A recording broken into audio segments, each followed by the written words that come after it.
Assalamualaikum Bu Des. Salam kuliah. Oke, hari ini Bu Des Rina akan melakukan proses pembelajaran ya. Bu Des Rina akan melakukan proses pembelajaran di kelas mana ya Bu? Saya ngajar tadi 12 IPA. Oh, jadi nanti Ibu akan mengajar di 12 IPA. Ya.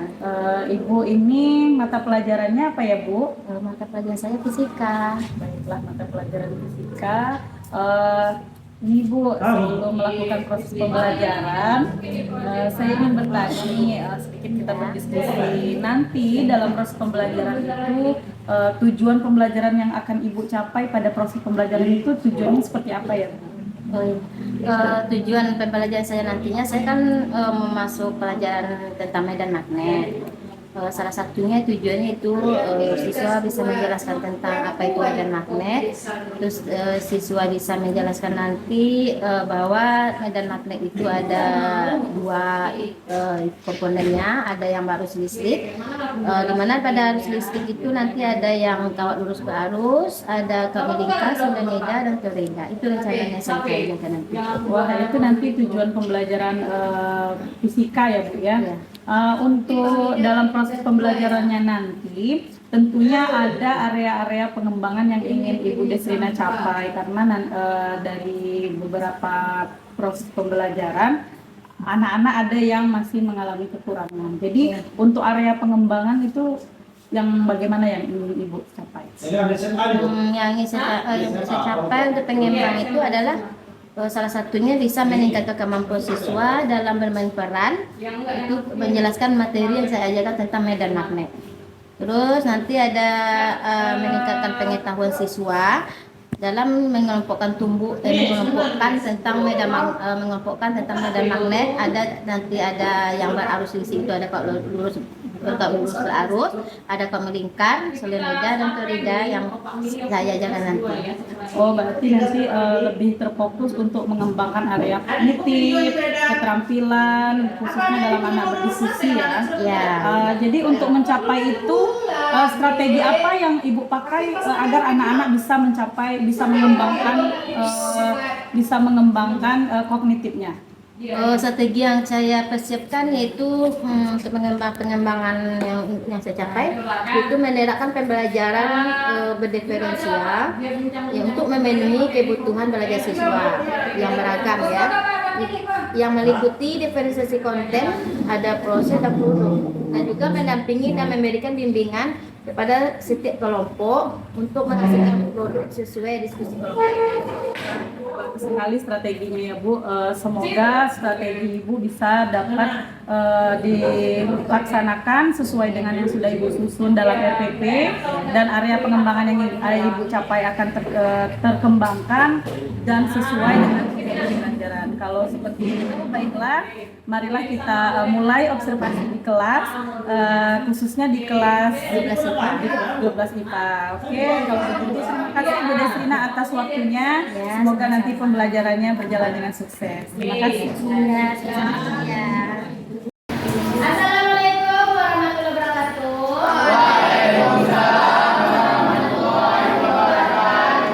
Apa kabar pagi ini? Baik.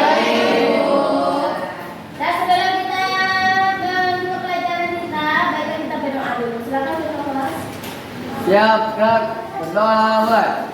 Bismillahirrahmanirrahim. Rabbi shrahli sadri wa yassir. Nah, sebelum kita belajar pelajaran yang berikutnya, kemarin kita sudah belajar tentang apa pertemuan sebelumnya. Ayo siapa masih ingat? Tentang listrik. Pada listrik di situ ada medan listrik. Oke. Siapa masih ingat apa itu medan listrik? Yes.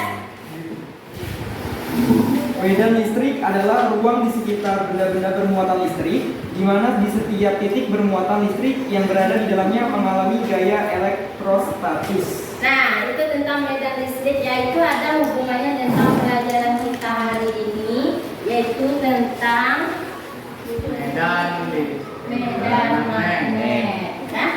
Nah, untuk medan magnet ini tujuan pembelajaran kita yaitu yang pertama kita bisa menjelaskan pengertian medan magnet, terus menjelaskan blok magnet, ada menjelaskan karakteristik medan magnet, menjelaskan percobaan orbit.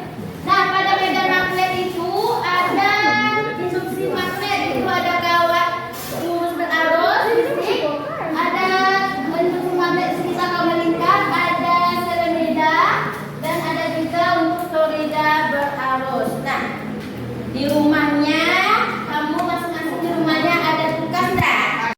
Dah, dari pelajaran yang dijelaskan tadi, siapa yang bisa menyimpulkan? Ya, silakan Bias. Dari materi yang telah kita pelajari secara bersama-sama, saya dapat menyimpulkan bahwasannya kita tahu medan magnet adalah daerah di sekitar magnet yang masih mendapatkan pengaruh gaya magnet. Dan medan magnet ada dua macam, yaitu berasal dari magnet alami dan arus listrik. Dan juga terdapat macam-macam induksi seperti medan magnet pada kawat arus listrik, lurus berarus, medan magnet pada kawat melingkar, medan magnet pada kawat solenoida, dan medan magnet pada kawat mineroida. Oh ya, oke. Nah, itulah kesimpulan pelajaran kita hari ini. Untuk pertemuan berikutnya kamu pelajari tentang gaya Lorentz ya, untuk tugas di rumah. Oke, sekian penjelasan hari ini. Assalamualaikum warahmatullahi wabarakatuh. Waalaikumsalam warahmatullahi wabarakatuh.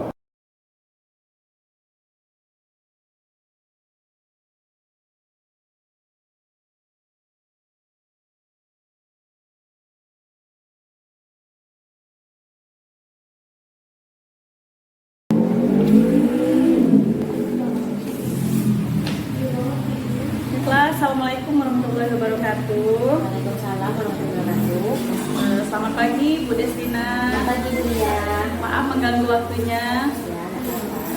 Jadi begini Bu Desrina, setelah kita melakukan proses observasi di kelas, yang kemarin kita telah melaksanakan pra-observasi, yang dimana saya telah melakukan percakapan dengan Bu Desrina bagaimana nantinya di dalam observasi pembelajaran di kelas, tujuan-tujuan yang ingin dicapai oleh Bu Desrina dalam proses pembelajaran, kemudian area yang ingin dikembangkan pada siswa dalam proses pembelajaran. Nah, kita telah melaksanakan observasi, maka dari itu saya ingin mengajukan beberapa pertanyaan kepada Ibu Desrina pasca observasi ini. Mungkin yang pertama ini pertanyaannya, saya mau menanyakan bagaimana nih perasaan Ibu Desrina setelah melakukan proses pembelajaran di kelas? Oh ya. Perasaan saya setelah melakukan pembelajaran kelas yang saya lakukan tadi, itu perasaannya alhamdulillah senang karena di sini anak-anak bekerja sama dengan saya dan bisa memperhatikan topik pembelajaran dengan tujuan pembelajaran yang saya sampaikan. Anak-anak bisa memahaminya. Mungkin ada beberapa anak yang kurang memperhatikan, mungkin ada kendala 1, 2, 3-nya. Nah, jadi itu lebih dia alhamdulillah senang. Jadi ya setiap guru itu sebenarnya setelah masuk di kelas itu mempunyai perasaan senang ya Bu ya. Ya. Kemudian bagaimana nih dalam proses pembelajaran, apakah sudah sesuai dengan perencanaan yang sebelumnya Ibu rencanakan, terkhususnya di LPP seperti itu, apakah sudah sesuai dengan yang Ibu rencanakan? Ya boleh. Untuk sesuai dengan tujuan pembelajaran dengan modul yang saya buat, yang saya laksanakan itu alhamdulillah sesuai. Mungkin tidak sesuai, mungkin ada beberapa hal itu dalam belajar kelompok, mungkin ada yang tidak memperhatikan atau yang lain. Itu jadi bisa nggak nih Bu Desrina menceritakan sedikit lebih spesifik hal-hal yang menurut Bu Desrina memuaskan di dalam proses pembelajaran seperti itu. Maksudnya intinya memuaskan dalam hal ini, dalam Bu Desrina menyampaikan pembelajaran, apa nih yang memuaskan Bu Desrina sehingga Bu Desrina merasa puas terhadap siswa-siswa di kelas seperti itu? Oh, yang saya merasa puas itu pada saat ada pertanyaan yang saya ajukan, sehingga anak-anak yang saya harapkan atau yang lainnya dia bisa menunjuk tangan sendiri, tanpa saya suruh. Saya tunjuk tangan, saya tunjuk maksudnya. Jadi tunjuk tangan sendiri mereka untuk menjawab pertanyaan-pertanyaan saya ajukan, sehingga mereka itu aktif. Contohnya misalnya, apalagi kalau fisika tentu ada prakteknya, jadi mereka senang dalam mempraktekkan sesuatu. Seperti itu ya Bu ya. Jadi itu merupakan yang dirasa sangat memuaskan di kelas ya Bu. Kemudian menurut Ibu Desrina, tentunya dengan setelah merasa puas, apakah sudah spesifik tujuan pembelajaran itu tercapai atau tidaknya? Kalau dibilang spesifik, masih belum. Tidak semuanya, kalau namanya tujuan yang semua guru kan harus tercapai. Jadi karena belum spesifik itu, misalnya ada hal yang terkendala, misalnya mau tujuan ini yang saya sampaikan, tidak tahunya ada kendala yang misalnya siswa itu ribut lah, inilah, jadi bermacam-macam. Jadi ada tujuan tertentu yang disambungnya untuk pertemuan berikutnya. Oh, jadi seperti itu. Jadi dari hal seperti itu menimbulkan kesulitan bagi siswa ya. Kira-kira apa nih yang kesulitan yang timbul bagi siswa saat proses pembelajaran? Kesulitan yang timbul pada siswa tersebut, misalnya mengapa tujuan itu tidak sampai satu pertemuan itu. Misalnya kalau dalam pembahasan soal, misalnya saya memberikan contoh soal, karena fisika kan ada hitung-hitungan, jadi memberikan soal, kita tidak bisa memaksakan cepat ngerti. Ada juga siswa itu tidak mengerti secepatnya kan, jadi diulang-ulang terus. Nah Itu jadi itulah kira-kira gambaran ya kesulitan yang dihadapi siswa saat belajar. Sedangkan menurut Ibu, kesulitan Ibu sendiri itu yang seperti apa?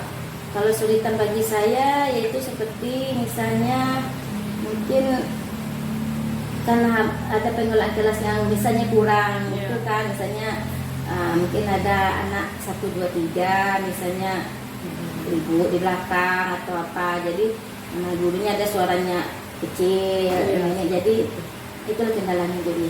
Jadi kira-kira kesulitannya dalam pengelolaan kelas yang mengelola anak, di mana Ibu Desrina merasa suaranya ya Bu ya, belum bisa, maksud itu suara lantang seperti itu ya. Di dalam kelas. Jadi kalau dari kesulitan masalah pengelolaan kelas tentunya dengan mengamankan siswa, ada nggak alternatif yang Bu Desrina bakal terapkan untuk menghadapi kesulitan itu? Yang saya terapkan itu rencana itu pakai speaker. Iya. Nah, jadi suara gurunya kecil, jadi melalui speaker kan tidak keras kan, jadi anak-anak kalau suaranya keras pasti diam. Jadi dari pengelolaan kelas masalah suara tadi ya, berarti Bu Desrina alternatifnya menampilkan misalnya video atau media-media pembelajaran dengan bantuan speaker seperti itu ya, alat pengeras suara. Ya, apalagi tentu dengan ada video-video pembelajaran atau apapun, jadi mereka kan senang. Oh iya, seperti itu, dengan bantuan pengeras suara ya Bu ya. Semoga anak-anak pengelolaan kelasnya aman dan mau mendengarkan dengan menyimak dengan seksama seperti itu. Jadi untuk alternatif sangat bagus ya, ini alternatifnya sangat kreatif. Kemudian untuk mengidentifikasi hal-hal yang telah mantap tadi, kemudian hal-hal yang perlu ditingkatkan berdasarkan kegiatan yang baru saja Ibu lakukan itu, apa nih yang paling mantap menurut Ibu yang kita bicarakan dari awal sampai akhir ini tadi? Yang paling mantap itu dengan dengan bantuan dengan speaker tadi. Seperti itu ya Bu ya. Jadi itu yang menurut Ibu yang ini ya, yang mantap ya menurut Ibu. Oke, dengan demikian apa yang Ibu lakukan untuk pertemuan berikutnya seperti apa? Ya, saya siap-siap untuk ya pakai video tersebut, ya pakai speaker tersebut dengan suara dibantu dengan pembelajaran yang pakai speaker. Oh, itu rencana untuk pembelajaran berikutnya ya. Baiklah, mungkin itu yang bisa kita lakukan dalam percakapan pasca observasi ini. Hal yang dapat saya simpulkan dari proses observasi di kelas untuk pembelajaran fisika dari Ibu Desrina, bagaimana mengelola kelas agar anak bisa lebih efisien dan efektif dalam menangkap pembelajaran kita di kelas adalah kita dapat menggunakan bantuan media pembelajaran yang kita rasa bisa membantu kita dalam proses pembelajaran agar pembelajaran itu bisa menarik bagi siswa dan tujuan pembelajaran yang ingin kita capai itu bisa dicapai juga oleh siswa yang sesuai dengan harapan kita. Oke, mungkin itu yang dapat kita sampaikan. Saya sampaikan alternatif dari Ibu sangat kreatif masalah media. Saya sangat mengapresiasi. Itulah dulu saya akhiri dan terima kasih juga sebelumnya ya Bu Desrina ya. Saya akhiri dulu. Wassalamualaikum warahmatullahi wabarakatuh. Waalaikumsalam warahmatullahi wabarakatuh. Belit, omong.